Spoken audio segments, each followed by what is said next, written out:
کچھ دن پہلے آپ نے ایک ویڈیو پوسٹ کی لاہور میں ہونے والی ایک پارٹی کی، وہ ویڈیو تھی جس میں کچھ قابل اعتراض پرفارمنسز بھی تھیں.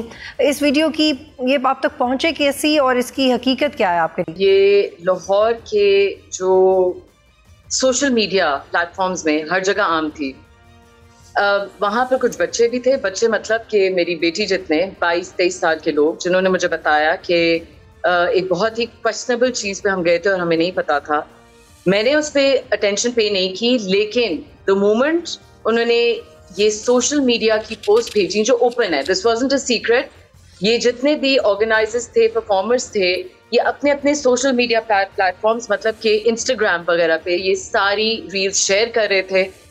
انہوں نے جب مجھے یہ بھیجی تو تب میں ہل گئی تھی. اور سب سے ضروری اس میں یہ بات ہے کہ یہ میں نے پبلک نہیں کی، جو پرفارمرز تھے ان میں سب نے انہوں نے پبلک خود ہی کیا تھا. وہاں سے میں نے اٹھایا، I have a daughter and I have a son, and میں یہ پرفارمنس دیکھ کے ہل گئی تھی کہ یہ چیزیں ہم دیکھتے ہیں کہ جی امریکہ، یورپ، ویئر ایور اٹ ہیپنز، لیکن یہ لاہور ہے.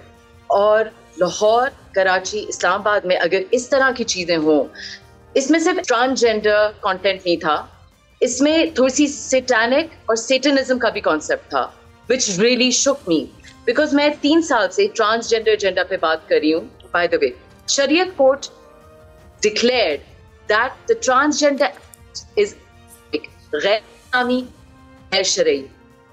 جب یہ سارا ہو گیا، اس بھی کوئی ہماری سن رہا تھا، مطلب انسٹنٹلی اپنی آواز اٹھا رہی تھی. میڈیا پہ ڈرامے آنے شروع ہو گئے، موویز آنے شروع ہو گئے. اٹ واز ایز اف کہ فنڈ آ رہی ہے اس ایجنڈا کو پروموٹ کرنے کے لیے. اور ہم بات کرتے رہتے تھے، ہم علماء سے کہتے تھے اس پہ بات کریں. نبی پاک صلی اللہ علیہ وسلم نے جاتے ہوئے کہا ہے کہ اپنی امت کے لیے جو سب سے جو ان کو خوف ہے جس بات سے، وہ قوم لوط کی سرگرمیاں ہیں. We are going down that path. تو یہ میں 3 سال سے بات کر رہی ہوں.